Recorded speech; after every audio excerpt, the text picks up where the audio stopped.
बुद्ध केशान्यजेहं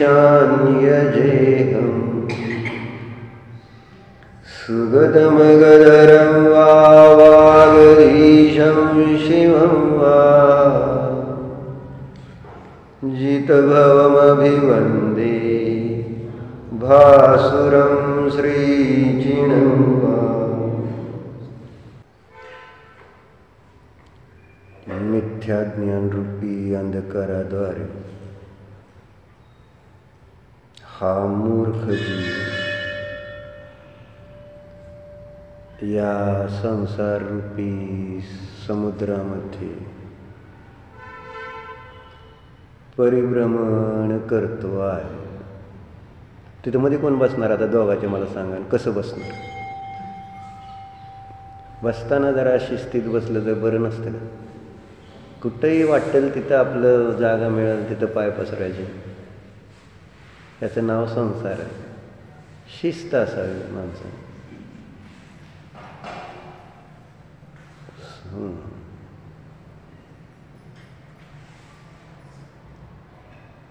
काय चाललंय बाहुलीबाई, काय सांगतं? मिथ्या ज्ञान रूपी अंधकाराच्या द्वारे, मिथ्या ज्ञान हाच काय आहे? अंधकार आहे।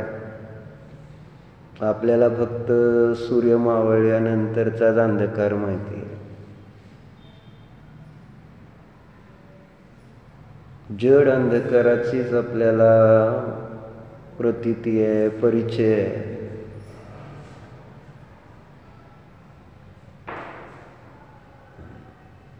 आणि तो अंधार झाल्यानंतरही आपण बघतो किती अडचणी असतात। अंधार, इष्ट वस्तूची प्राप्ती होत नाही अंधार झाल्यावर, कारण आपण काय तिर्यंच नाही। रात्री ज्यांना दिसतंय, अंधारात ज्यांना दिसतंय, मनुष्याच्या अपेक्षेनेच हा दृष्टांत। अंधार, कारण सगळ्या दोषांना अंधाराची उपमा दिलेली आहे। मोहाने आंधळा, अज्ञानाने आंधळा, कामांध, विषयांध, 10 प्रकारचे आंधळे तसे जर सांगितलेले आहेत। धनांध आहेत का नाही आंधळे? आपण कोणते? आणि त्याच्यामध्ये होतंय का? आंधळ म्हणा, आंधळ्या म्हणजे आंधळ्याला काय असतं? अंधकारच आहे ना। परमानंद स्तोत्रमध्ये कलंक देव म्हणले नाहीत काय? आनंदम ब्रह्मणो रूपम निजदेहे व्यवस्थितम ध्यानहीनान पश्यन्ति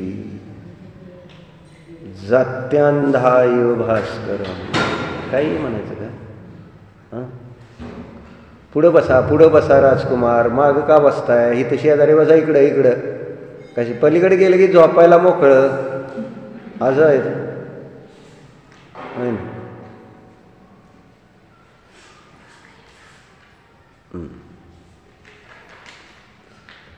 काय चाललंय वैभव?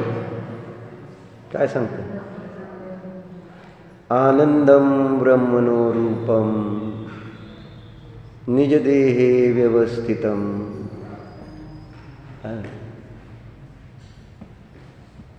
आपल्या आत्म्याचं स्वरूप सांगतायत, आनंद आहे। संपलं, एवढंच आहे, एवढंच। मला आनंद पाहिजे आणि तो आनंद माझ्या आत्म्यात आहे हे सांगितलं, बस झालं की आता पुढं काय करायचं अजून ते सुद्धा का? आनंद जर माझ्या आत्म्याचा स्वभाव आहे तर मला आनंद पाहिजे तर काय करायचं? त्या आत्म्याचा आश्रय घ्यायचा, झाला, आनंद मिळणार आहे। दुसरं काय लागत नाही आनंदासाठी, पण त्याला ओळखत नाही आणि म्हणून मग आनंदासाठी है ना अपार कष्ट करतो आहोत. किती कष्ट आनंदासाठीच चाललेली आहेत. जी काही आज कष्ट तुम्ही घेता आहात, कशासाठी? कष्ट करावं लागत नाहीत हे देवदर्शनानं कळलं पाहिजे, मुनिदर्शनानं कळलं पाहिजे.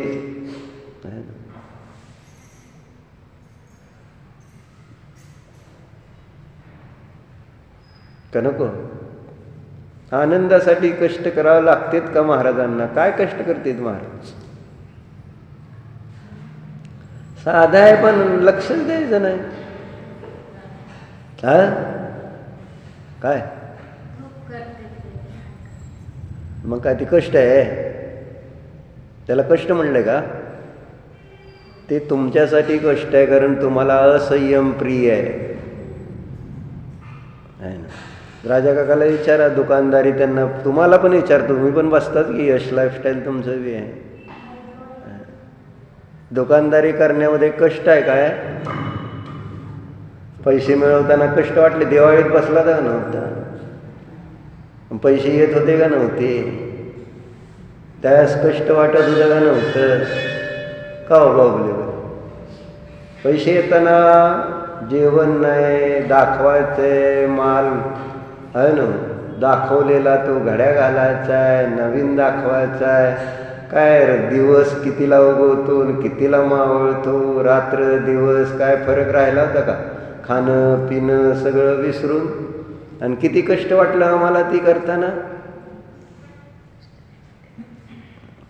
काहीच कष्ट वाटलेलं नसतं, कारण मला इष्ट वस्तूची प्राप्ती होत असताना. कधी मातेला बाळाचा जन्म होताना कष्ट होतं का? वाटतं का त्याला? होतं का नाही? ती गोष्ट वाटतं का? कष्ट आहे म्हणून कोणी अशी स्त्री आहे का लग्न झालेली की म्हणते नको वाय बाणायला,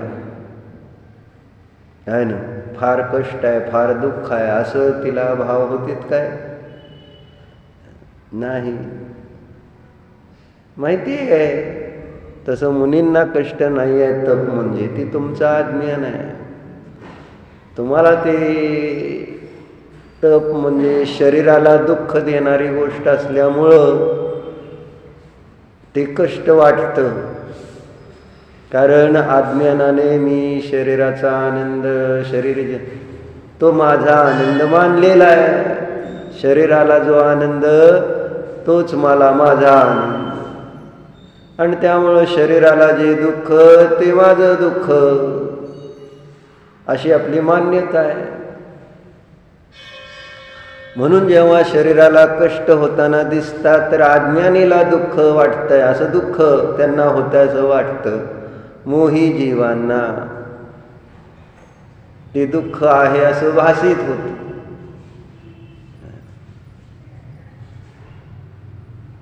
पण ज्ञानीला ते दुःख कष्ट वाटतंय का? ते तर जाणतायत माझी निर्जरा होती. छान वाटतं त्यांना. संसार कमी होतो, संसार स्थिती घटते. संसार स्थिती घटणं म्हणजे अपूर्व लाभ आहे. जसं काय दीपालीताई घरी येताना कष्ट वाटले काय?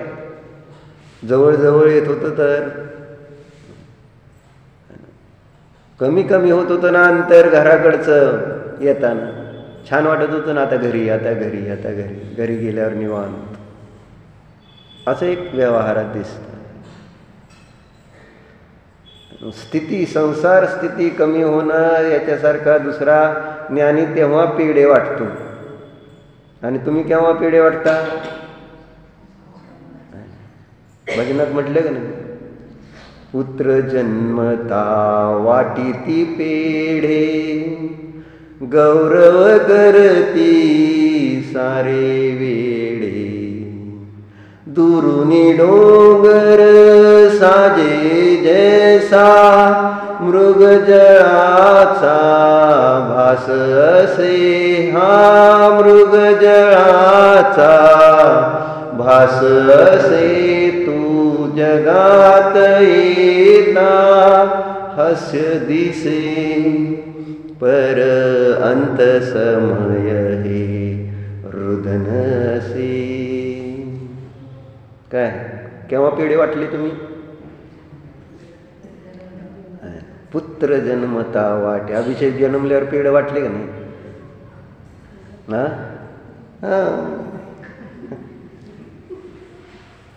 भारी वाटलं असेल. तू वाटली का?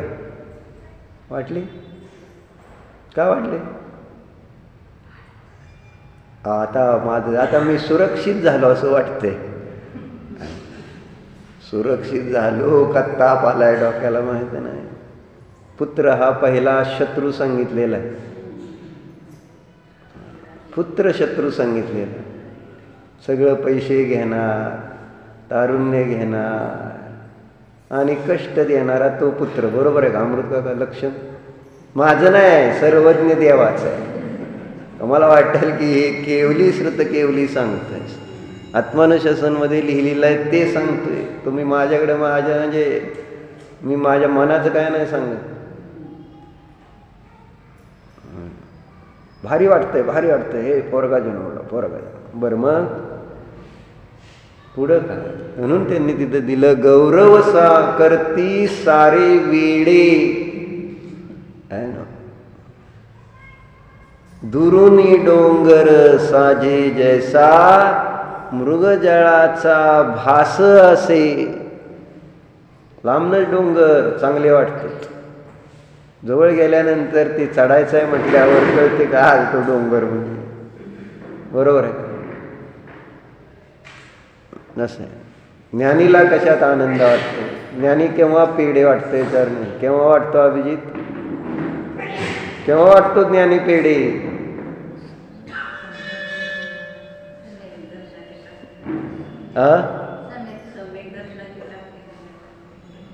मी काय सांगितलं ते सांगा. मी काय आत्ता सांगितलं ते सांगा. तुम्हाला तुमच्या मनाचं विचारलं. मी माझ्या मनाचं काय सांगतोय का?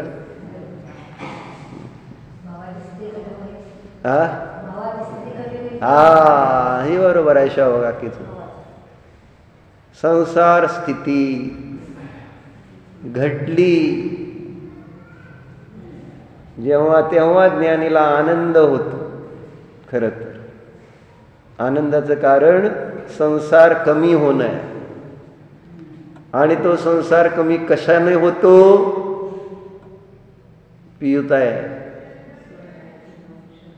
ते सांगितलं. कमी मनाचं काय सांगायचं नाही म्हटलं होतं ना. काय संदर्भ बिंदर्भ आहे का नाही? का उगच इकडचं तिकडचं चाललं.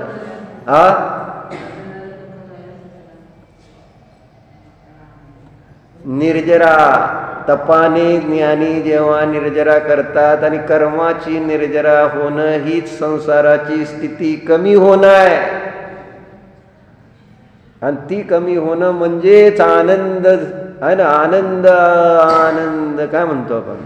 आनंदी आनंद इकडे तिकडे चहूकडे.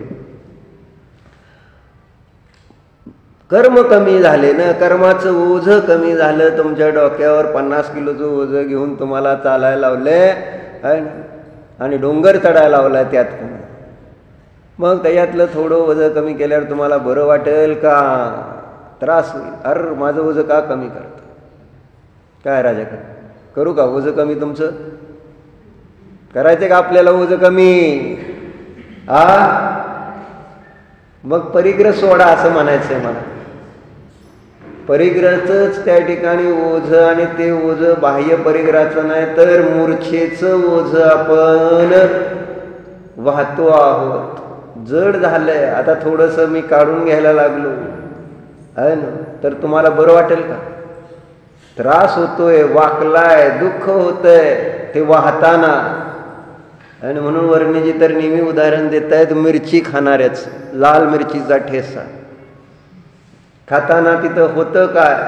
नाकातनं पाणी येतंय, डोळ्यातनं पाणी येतंय आहे ना. म्हणजे आणि आवाज पण खाताना असं करतंय पण तरी खातंय. ही आहे ना दशा. विषय भोग भोगतानाची किंवा परिग्रहाचं ओझं वाहतानाची. त्रास होतो तर खातो कशाला, असं प्रश्न आहे त्यांचा. त्रास होतोय तर ओझं वाहता कशाला, असं.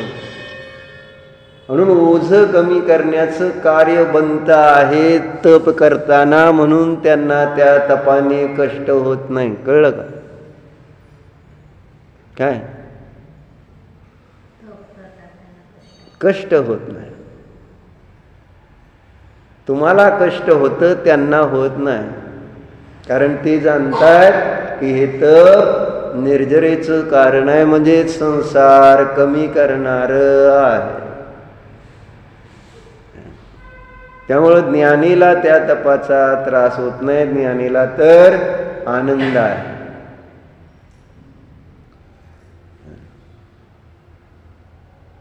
अज्ञानी त्याच्यात कष्ट मानतो.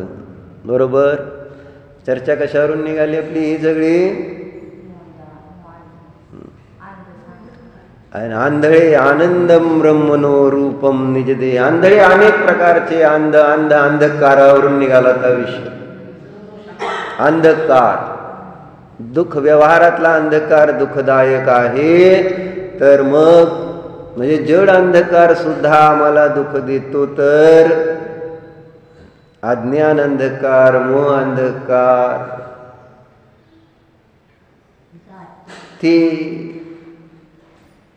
त्याचं दुःख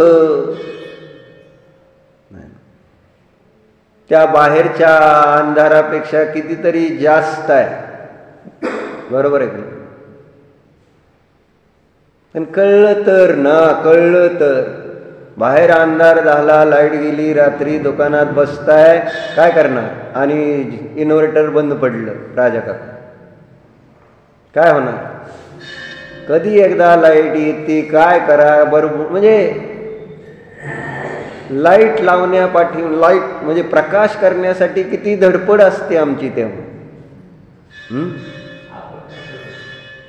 प्रकाश करायचा आहे, आकुलता जाऊ दे, पण प्रकाश पाहिजे, अंधकार नको. टीव्हीवर सिरियल बघताय, लाईट गेली, त्यावेळेस भाव काय, कधी लाईट येते, कधी लाईट येते, असं असं. म्हणजे प्रकाश हवाय, अंधकार कोणाला नको. आणि इथं अनादी काळापासून हा ज्ञान अंधकार, मोहंधकार असताना आपल्याला तो नकोसा झालाय का? कधी एकदा ज्ञानाचा प्रकाश होईल आणि ह्या सगळ्या दुःखातून मी मुक्त होईल, असं अमृत काका कधी वाटलं? मला वाटतं का कधी? कसला आपल्याला म्हणलं ना, आपण त्याच्याशी कधी जोडून बघितलंच नाही. अंधकार मोहाशी, अज्ञानाला कधी अंधकार मी मानलंच नाही. मग तो अंधकार दूर करण्यासाठी कशाला मी आकुलता करेन, कशासाठी मी प्रयत्न करेल, कशासाठी कष्ट करेल? कळलं तर न, अंधार कळलं तर. आंधळ्याला लाईट गेल्यावर काय त्रास आहे का? आंधळा आहे, लाईट गेल्यावर त्याला किती त्रास होतो? काहीच होणार नाही ना, कारण निवांतेच निलेश, तसं काय गडबड नाही. आहे कुठं चाललंय? तेच उदासीनतेचं लक्षण चालू असताना सुद्धा आपल्याच पद्धतीनं करायचं सगळं. राजाचा पोरगा आहे म्हणून काय पण केलं तर चालतं का तुला? म्हणजे बरोबर आहे का? कधी यावं, कधी जावं, वेळ काळ काय आहे का नाही? दुकानामध्ये जरी उघडलं तरी आपल्याला तिथं वेळेवर पोचायचं. आणि इथं चर्चा काय चालली? आंधळ्याला लाईट गेल्यानंतर त्रास किती होतो, तीच गत माझी नाही ना. आपल्याला काय कळतच नाही, तर प्रकाश काय असतो ही माहितीच नसेल तर मग त्याला त्या प्रकाशाचं इम्पॉर्टन्स समजणार कसं? अंधकाराला जीवन मानून बसलोय. मोहाचा जो अंधार आहे म्हटलं, नक्तंचर आहोत आपण सगळे. नक्तंचर, नक्तंचर कळते ना? रात्री रात्री अंधारातच त्यांना दिसतं. वटवाघळाला कधी दिसतं? वटवाघळाला कधी दिसतं? दिवसा दिसतं का? नाही. आपण वटवाघळ आहे का? आम्हाला ते अंधार असल्याशिवाय, दिवस उजेड झाला, प्रकाश झाला म्हटलं ना तर आपले डोळे दिपतेत. नको नको नको नको, म्हणजे ज्ञानाचा प्रकाश नको आहे मला. खरं तर कोणाला पाहिजे ज्ञान आणि कोणाला पाहिजे आनंद? सगळ्याला मोह आणि अज्ञानच आवडतंय. त्यालाच आपण पोसतो, पाळतो, मोठं करतोय. कोणाला? मोहाला आणि अज्ञानाला. नाही, मला विकल्पच नाही आहे त्याला नष्ट करण्याचं.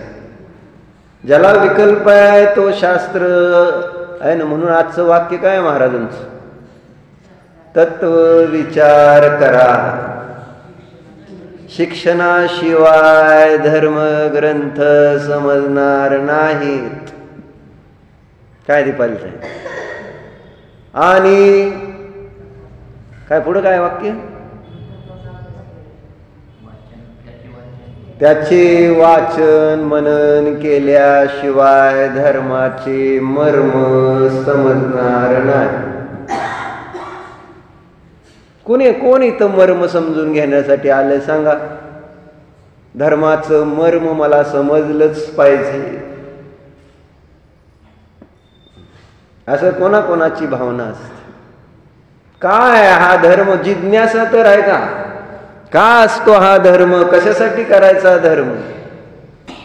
काय असतं शास्त्र? सांगितलेले शास्त्रामध्ये तत्व, देव, गुरु काय असतं?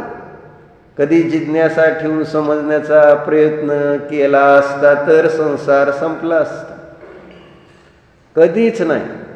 जी आज स्थिती होती ना आहे ना तीच याच्यापूर्वी अनंत वेळा आम्हाला हे मिळालं तर त्यावेळेस ही ती स्थिती होती. काय नाही, फक्त एक स्पर्धा होती. कौन बनेगा? काय दीपालीताई कोण होतं ते? कोण बनेगा?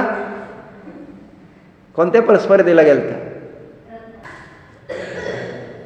काय झालं आहे ना? मग जे जरा समजत होते ज्ञानी, ज्याला कथित ज्ञानी आहे ना, मग त्याच्यात ईर्ष्या, मत्सर, अभ्यास, आणि ज्यांनी अभ्यास केला त्यांचा नंबरच येत नाही. ही नियम आहे बरं का. भयंकर अभ्यास करून असं की बास, आणि दुसरे अभ्यास केला असं तर तुमचा लय अभ्यास चाललाय आहे ना. आणि अभ्यास करून करून एक महिला मला म्हणाली, डोकं दुखायला लागलं. रत्नाकरण श्रावकाचार्याची प्रतियोगितेमध्ये भाग घ्यायचा होता. आणि प्रतियोगितेमध्ये भाग घेत असताना अभिप्रायामध्ये की माझा नंबर आला तर मला यायला पाहिजे, आणि मला नुसतं यायलाच पाहिजे नाही तर माझा नंबर यायला पाहिजे, अशी तीव्र. मग हे लक्ष ठेवून म्हटलं हे मर्म होतं का त्याचं? रत्नाकरण श्रावकाचार जे तुम्हाला सतपथने अभ्यास करायला त्याचं मर्म हे तुम्ही जाणलं. कसं काय फिलिंग आली सांगा? तुमचं पहिल्या प्रश्नाला उत्तर चुकलं दीपालीताई, बरोबर? बरं दुसऱ्या, सॉरी, पहिल्या म्हटलं तरी थोडा त्रास होतोय. बरं ठीक आहे, पहिल्या दुसऱ्या आहे ना, फिलिंग काय आली? म्हणजे त्रास झाला का नाही? म्हणजे अपमान वाटला का नाही? अपमान असलं झाल्यासारखं वाटतं का नाही? एवढं मी अभ्यास केला, सगळे आम्ही रोज जमत होतो, 7 ते 9 अभ्यास केला, आणि मला दुसऱ्या प्रश्नाचंच उत्तर देता आलं नाही. आणि सगळे तिथं बघतेत, ऐकतेत, आणि आपल्याला तिथं ते उत्तर देताना माहिती पण होतं, पण सांगताना चुकीचं सांगितलंय. आणि आपलं आहे ना, कशासाठी वाटायला पाहिजे? त्याच्यामुळे तुम्हाला आनंद झाला का? 1 मिनिटासाठी वाटतच ना. हा काय तुम्ही त्याचा पोषण नाही करायचं. डोक्यावर पदर घ्या, डोक्यावर पदर घ्या. हां हां सांगा.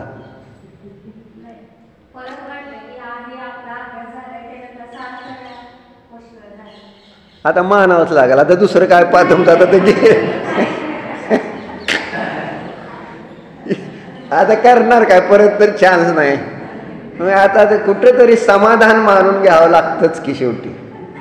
ही आहे सिस्टीम. अगोदरच तुम्ही जर ते ठरवलं असतं तर ते 1 मिनिट सुद्धा तुमचा 1 मिनिटमध्ये 60 सेकंद असते. आणि जर मायक्रो सेकंड्स काढले ना, आपले समय जर काढले ना, तर असंख्यात समय त्या 1 मिनिटात झालेले असेल. माहिती आहे तुम्हाला? मग त्या 1 मिनिटामध्ये तुम्ही किती पुण्य बांधलं आणि किती पाप बांधलं सांगा. आणि निमित्त काय होतं आणि हे कारण काय झालं की मला का आलं नाही, म्हणजे हे त्याच्यामध्ये ते मला समजलं, मला जे आहे समजायचं ते समजलंय, पण आलं का नाही त्याचंच कारण आम्ही वाचतोय. उदासीनता. केवली आणि श्रुत केवलीला तुम्ही विसरल्यामुळं तुम्हाला आलं नाही. त्याला म्हणजे हा दोष आपण घेतला नाही आपल्याकडं. आहे ना, 3रा दिवस आहे ना आपला आज. केवली श्रुत केवलीचा वर्णवाद, केवली आणि श्रुत केवलीचं विस्मरण आहे ना. त्या कारणाने इथं आपण वाचत होतो ती शास्त्र स्वाध्यायामध्ये येणारी या जीवाला उदासीनता. का नाही आपल्याला उत्तर आलं? मी अभ्यास केलाय, हे माझा, आता माझा नंबर. अरे माझं काय नव्हतंच. या भावनेने बसला असताना डोक्यात टेन्शन नसतं, तुमची उत्तर आली असती, तुमचा नंबर आला असता आणि तुम्ही त्या नंबरच्या आतीत असता खरं तर. पण तसं नव्हतं. जाणाऱ्याचा प्रत्येकाचा भाव काय होता? रेवतीताई काय भाव होता? आहे ना. अभ्यास कशासाठी केला होता सांगा. आता अभ्यास करणार का? ह्याच्यानंतर रत्नकरण श्रावकाच्या झालं की कॉम्पिटिशन. 1000 प्रश्न वाचले, अभ्यास केला, विषय संपला. आता पुढचं काहीतरी टास्क दिला असेल. पुढचा ग्रंथ कोणता आहे? समयसार दिलाय. हा, आता समयसार संपला. आता मागच्या वेळेस कोणता होता ग्रंथ? मोक्ष मार्ग प्रकाशक. संपला. आता परत कोणी मोक्ष मार्ग प्रकाशकचा अभ्यास केला जे मागच्या वेळेस गेले होते ते बंद झालं पुस्तक, ते विषय संपला. बरोबर. आता रत्नकळू श्रावकाचार्यचं घोटलं आहे ना. आता काय नंबर नाही, काय नाही, बंद करा, ठेवून टाका. आता समयसार घ्यायचा आणि आता पुन्हा एकदा नको. काय हरकत आहे? चर्चा याच्यासाठी. मूळ श्रद्धा कुठेही आहे ना नष्ट किंवा चुकली नाही पाहिजे. आपल्याला शीतलबाई तर नेहमी सांगते, पहिलं गाडगं उलट. पहिलंच गाडगं उलट आहे. स्पर्धा मला जिंकायची या हेतून अध्ययन. अरे माझ्या जीवनात जर एक ते प्रश्न मी बघितले असते ना, तुम्हाला तिथं पाठांतर नाही, तुमच्या अनुभवाने उत्तर देता आली असती. तुमच्या ज्ञानाचा म्हणजे 11 अंग 14 पूर्वाचा पाठी होतो. आत्म्याचा आश्रय घेतो जेव्हा तू. जे तत्व आहे ते जीवावर घटवलं जातं, जीवाचा त्याच्यामधून विचार केला जातो. त्याला वेगळं केवल ज्ञान आणि श्रुत केवली व्हायला वेगळा प्रयास करावा लागत नाही. केवली श्रुत केवली होऊन जातो का केवली श्रुत केवली व्हावं लागतं? आणि केवली श्रुत केवलीच्या ज्ञानात येतं का केवली श्रुत केवली सगळ्या पदार्थाला जाणायला जातात?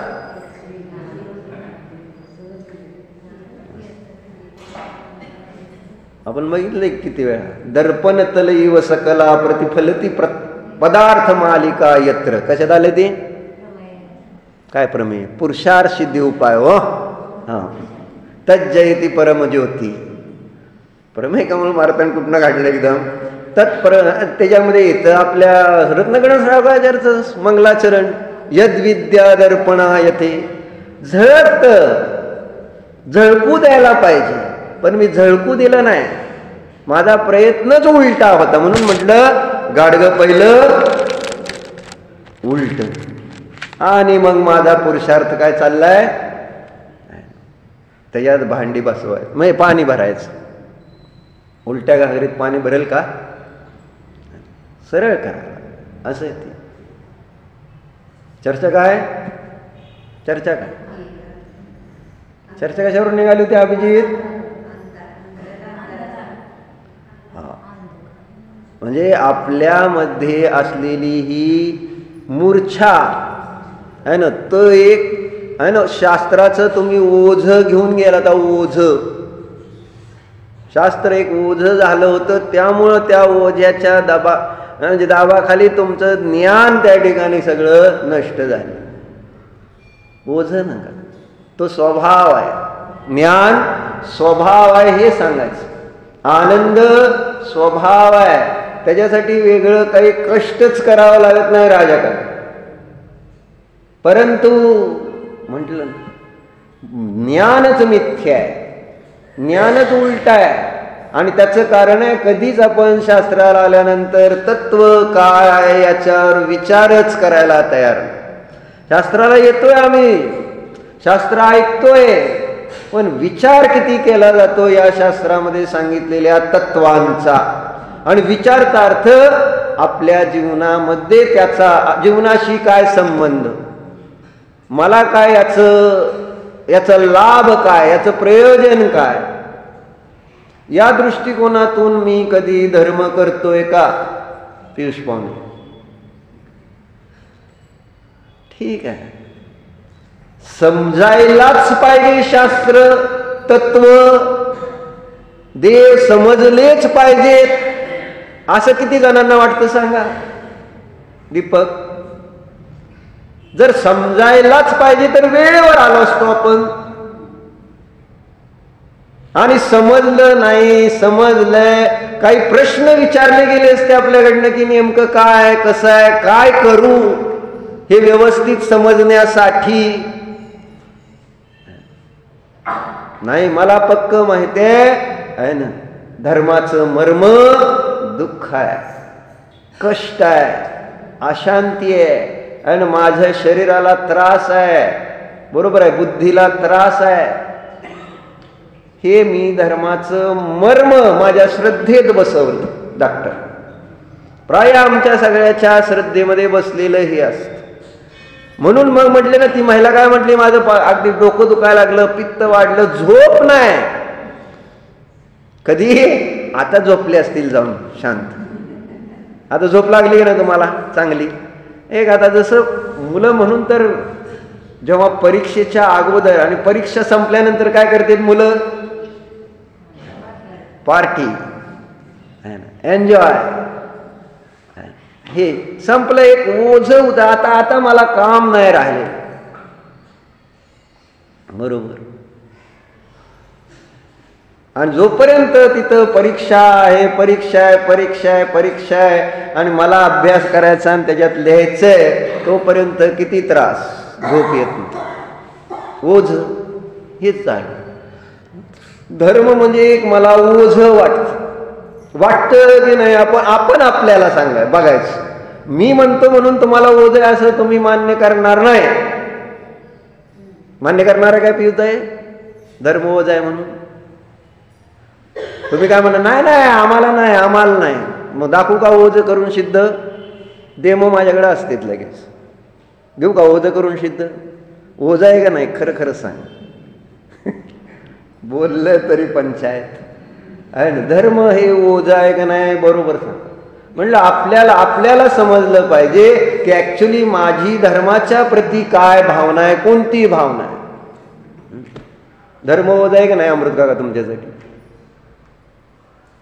दहेगाव ट्रस्ट, तिथं नाना विचार, नाना लोक, परत प्रत्येक जण वेगवेगळे सजेशन्स, भांडण जेव्हा होता, कोणी तक्रारी कोणाच्या घेऊन येतं, मग काय बरं वाटतं का? कुठनंही ट्रस्टी त्यापेक्षा राजीनामा देतो. बरोबर. हे आहे धर्माचं. किती कष्ट पडू दे, पण धर्मश्रद्धान सम्यक जर राहिलं तर ते कष्ट वाटणार नाही. धर्म श्रद्धान की हा धर्म याचा मी विश्वस्त आहे, आणि विश्वस्त आहे म्हटल्यानंतर त्याच पात्र राहिलं पाहिजे आपण. उलट असे जेव्हा कष्ट, म्हणजे आपल्या दुकानाचं आहे ना, कोणी कंप्लेंट्स आणल्या, कोणी काय म्हटलं तर आपण त्याचं निवारण करण्याचा प्रयत्न करतो. दुकानदारी सोडून द्यायचा नाही विचार करतो. तुमचं आणि बायकोचं भांडण झाल्यावर तुम्ही लगेच काय तलाक घेता काय? विचार समजून घेता तिथं. ठीक आहे, झालं असेल नंतर बघू थोडंस. तिथं समजून घ्यायचंय. ती आपल्याला मर्म समजलंय. बायको किती भांडली, कशी भांडली तरी तीच मला शेवटी तारणार आहे. बरोबर आहे का? असं तुमचं सगळ्या पुरुषांचं श्रद्धा नाही का? नाही डॉक्टर आहे ना. म्हणून बायकांची काळजी घेतली जाते, घ्यायची असते. मी नाही म्हणत नाही असं. पण धर्मक्षेत्रामध्ये आलो तर तिथं पण तुम्ही विश्वस्त, इथं पण तुम्ही विश्वस्तच आहात. पती म्हणजे काय? एक विश्वास. पत्नी म्हणजे काय? एक विश्वास आहे. एवढंच आहे ना. मग तुम्हाला ट्रस्टी केल्यानंतर तुम्हाला त्रास व्हायला पाहिजे का?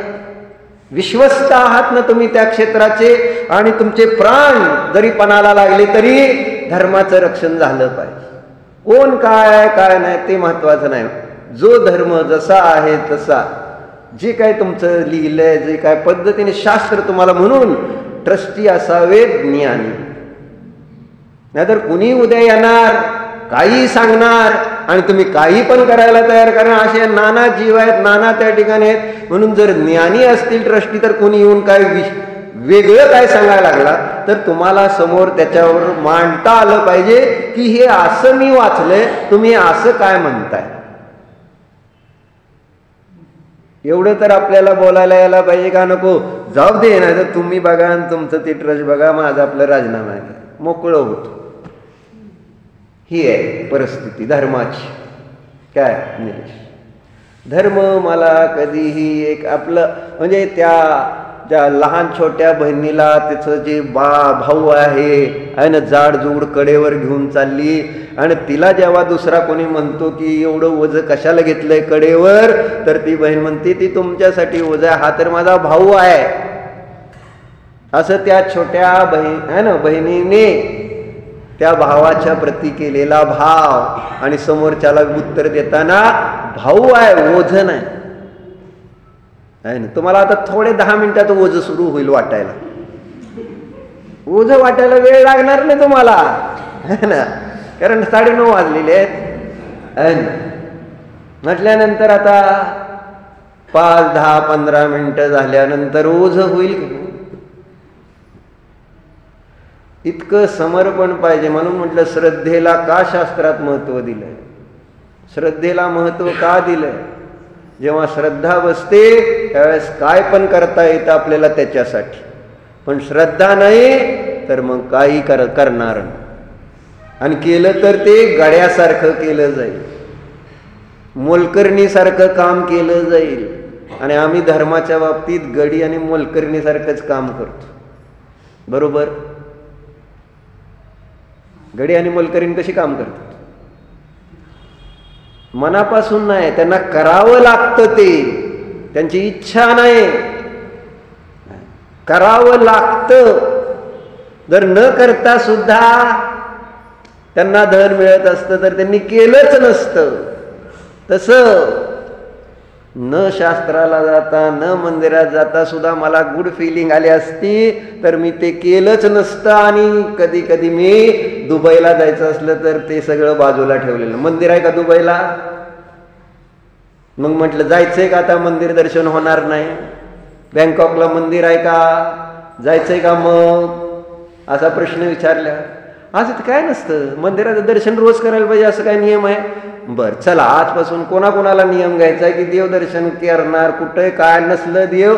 म्हणून तिथं पद्मनंदी पंचविंशतिकेमध्ये तसा श्लोक आलेला आहे, पद्मनंदी आचार्यांच्या द्वारे लिहिलेला. काय की त्या देशात जायचंच नाही म्हटले ज्या देशात धर्म नाही. त्या पुरुषाची संगतीच करू नका की ज्याच्याजवळ धर्म नाही. तम देशम तम पुरुषम, अशा 2-4 गोष्टी लिहिलेल्या आहेत. नाही जायचं, राहू द्या, घरी गेल्यावर हुडकून आणा. घरचा अभ्यास कधी करणार? मला पण सापडणार नाही, तुम्ही पण हुडकत बसाल. तुम्ही मला विचारणार कुठं आहे कुठं आहे कुठं आहे ना. तर मी तुम्हाला उद्या दाखवतो पाहिजे तर, नाही तर तुम्ही मला दाखवा. चर्चा कशासाठी चालेल? धर्म नाही तर मला ते कर्म करायचं नाही. कर्म कळते ना? कर्म म्हणजे कार्य. धर्म नसेल तर ते कार्यच करायचं. धर्म किती होता रेवतीताई सांगा? सतपथला धर्म किती होता आणि कर्म किती होतं? सगळ्याला आनंद कशाचा येत होता, आनंद कशाचा घेतला जात होता. मला नाव ठेवायचे नाही, तुम्ही म्हणजाल हे नाव ठेवतोय म्हणजे, आणि असू द्या ना, म्हणजे ज्यांना त्रास होईल ते आलेले नाहीत. सांगायचं काय, सगळ्याच्या डोक्यात एकच. त्यांनी चांगल्या भावनेने केले, त्यांचा अभिप्राय चांगला आहे, पण जाणाऱ्यांचे अभिप्राय काय, तिथं सहभाग घेणाऱ्याचा अभिप्राय काय, मर्म काय, म्हणून प्रश्न होतो. काय कमी आहे आपल्याजवळ? पण मला आता कमी म्हणजे मला यश पाहिजे त्याच्यासाठी गेलं, पैशासाठी नसेल गेला. कोणी म्हणेल 1 तोळ सोनं आहे ना, तुम्ही दरिद्री नाही, सोन्याचे दुकान म्हणजे सोन्याचंच आहे सगळं. मग मला सांगा कशासाठी आता आपण भाग घेतलाय? यश. पण काल परवा सांगितलं होतं ना, 2 कारणासाठी संसार करतो. एक कारण आहे धन, दुसरं कारण आहे यश. याच्यासाठीच आमची सगळी धडपड चालली. आमचं सगळं काम, जे काही कार्य आहे ते सगळं कार्य केवळ यशासाठी आणि धनासाठी. बायका यशासाठी करतायत, पुरुष धनासाठी करतात. वाटून टाकतो, परत म्हणून नका आहे बरोबर आहे. आम्हाला सगळ्याला तुम्हाला काय पाहिजे? यश. म्हणून तर तुमच्या साड्या वेगवेगळ्या, तुमच्या टिकल्या वेगळ्या, तुमचे सगळे आकार उकार रंग सगळे वेगळे. तुम्हाला यश पाहिजे, त्याच्यासाठी तुमची धडपड आहे. आणि इकडे काय हे पांढरे का घालून आले सगळे? ह्यांना धन पाहिजे, ह्यांना बाहेर कपडे कसले आहेत, दिसतोय कसा, ह्याला महत्व नाही है ना. आम्हाला धन असलं तर सांगा, असं थोडासा फरक आहे. असू द्या. चर्चा कशासाठी? मर्म का, हेच सांगितलं ना तिथे. तत्व विचार करा, शिक्षणाशिवाय धर्म ग्रंथ समजणार नाही. त्याचे वाचन मनन केल्याशिवाय धर्माचे मर्म समजणार नाही. मी आतमध्ये डोकावून कधी पाहिलं का की मला धर्माचं मर्म समजलंय का नाही समजलं? कधी विचार करतो मला समजलंय का नाही समजलं सुजाता धर्माचं मर्म?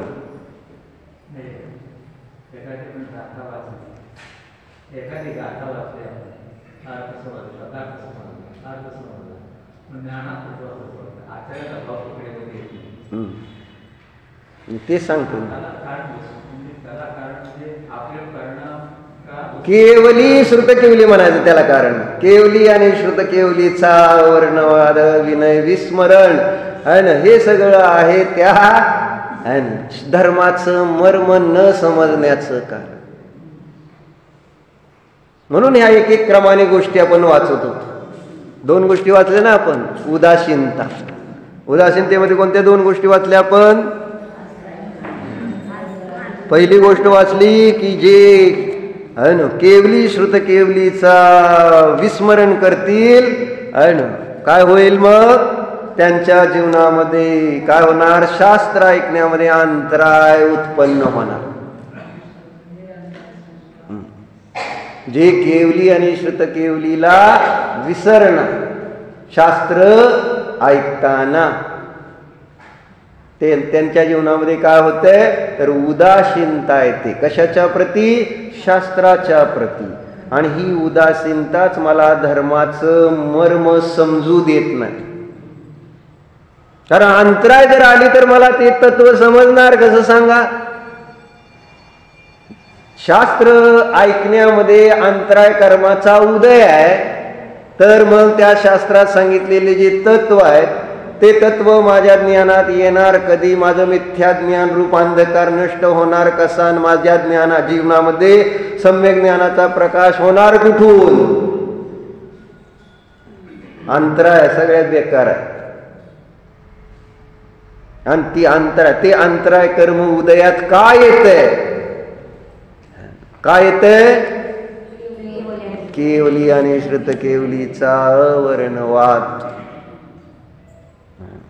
आणि या अंतराय कर्मामुळेच मला मर्माचं श्रद्धान करायचं. तुम्हाला आता सांगताना असं वाटत असेल की, वाटते का नाही मला माहिती नाही अजून, की हो मला धर्माचं मर्म समजलंच पाहिजे, समजून माझं तसं श्रद्धान झालंच पाहिजे, श्रद्धान करून माझं तसं आचरण झालंच पाहिजे, आचरण करून माझं पुढं काय क्रिया पण तशा झाल्या पाहिजे. ज्ञान श्रद्धान आणि चारित्र्य आणि व्यवहार क्रिया पण माझ्या जीवनात यायला पाहिजे. हे असा क्रम आहे. मग ही भावना माझ्या मनामध्ये उत्पन्न होते का, ती ठिणगी पेटते का, काय करू मी. धर्मदा शुल्लकासारखं काय करू मी की जेणेकरून मला सिद्ध दर्शन होईल. त्याला म्हणायचं पेटलं. म्हणजे समजत नव्हतं त्यांना 6 महिने. सिद्ध दर्शन, सिद्ध दर्शन काय,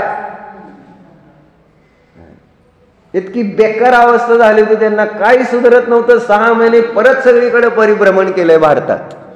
सिद्ध कुठं भेटतील, सिद्ध कुठं भेटतील म्हणून अशी माझी अवस्था होती.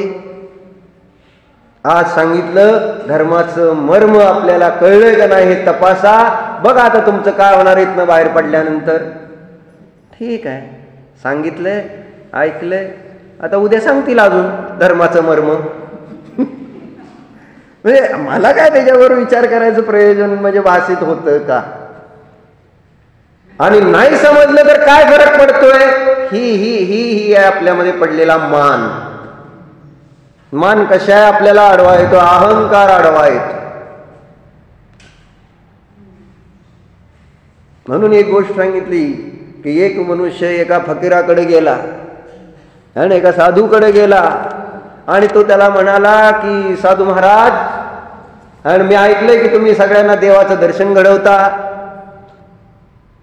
मला पण घडवून द्या म्हटलं. काय मग ते साधूने सांगितलं तिकडं ती लांब डोंगर दिसतोय, हा दिसतोय. तिथं एक झोपडी दिसते तुला, हा दिसते.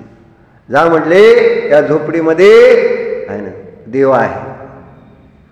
काय मग गेला ते. मी आता तुम्हाला सांगितलं जाणार काय अभिजित.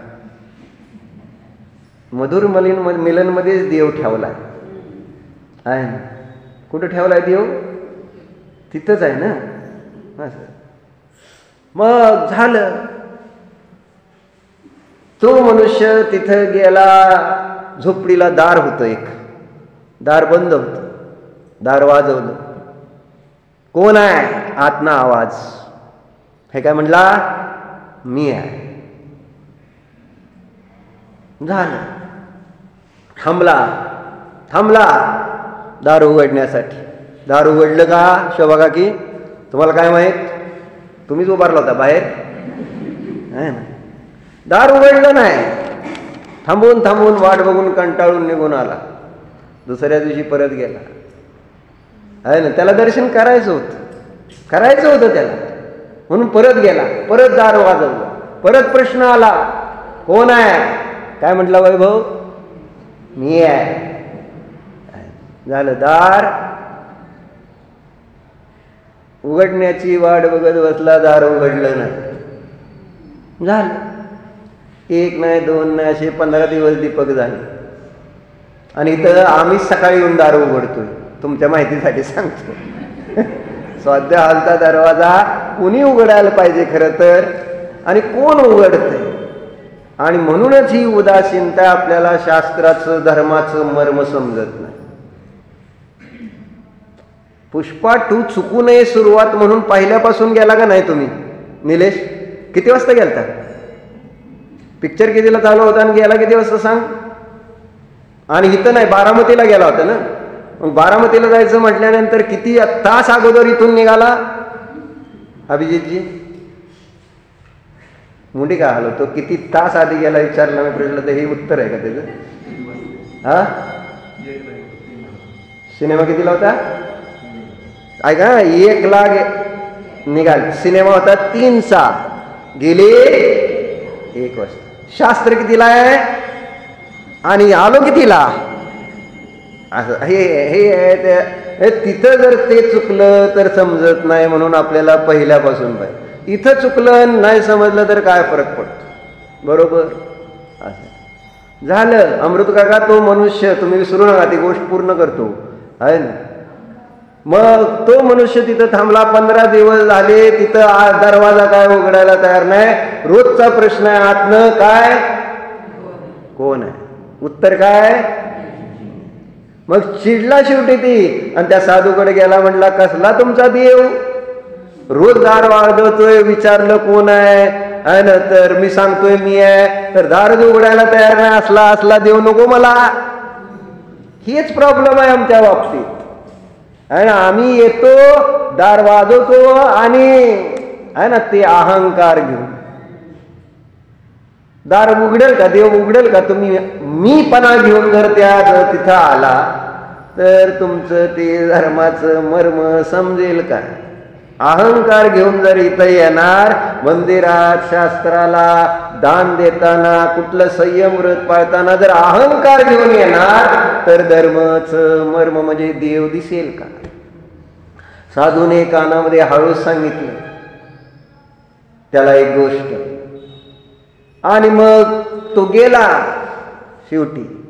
आणि परत त्या दिवशी दरवाजाला नॉक केलं आणि आतून परत आवाज आला, कोण आहे? उत्तर काय होतं ते तुम्ही सांगा उद्या. म्हणजे सिरियल तुम्हाला उद्या यायची इच्छा व्हावी म्हणून, बाकी काय. उत्तर काय दिलं त्या साधूने? त्याच्या कानात सांगितलं काय? ज्यांना ऐकायचे त्यांनी बघा उद्या यायचं असलं तर. भो प्रभू मी मनोचन काय कृतकारितानुमोदन सरंभ समारंभ क्रोधमान माया लोभ माझ्या करून या भवार करून भवार प्रदेशास्त्र गुरु यांचा अभिनय झाला घेतलेल्यावर नामरे अतिक्रम तिच्या रानाच्या दोष लागले केंद्रियापासून पंचेंद्रिया.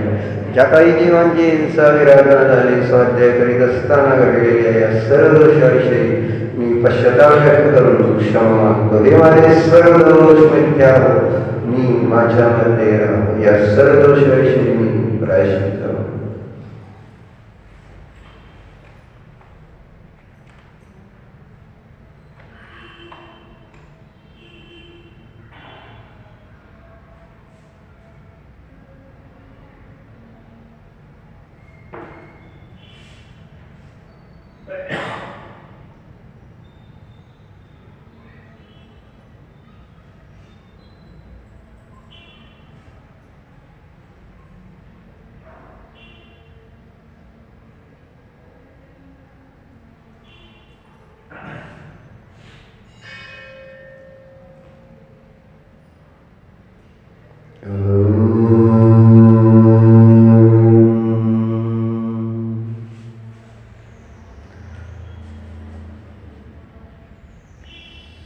उपयोगाला विचारांना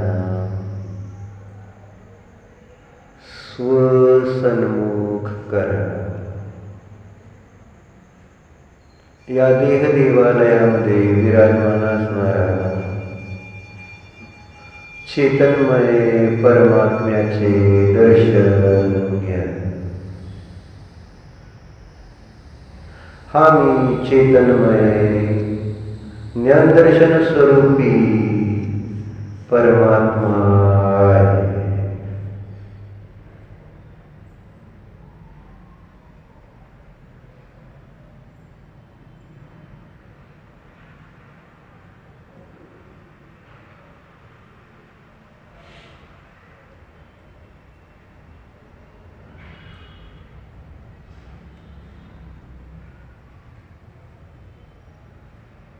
ज्ञानमय आहे.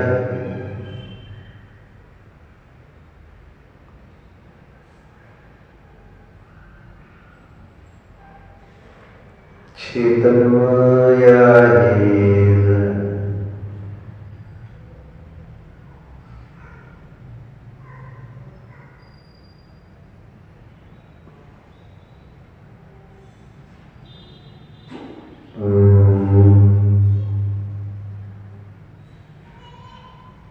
सर्ज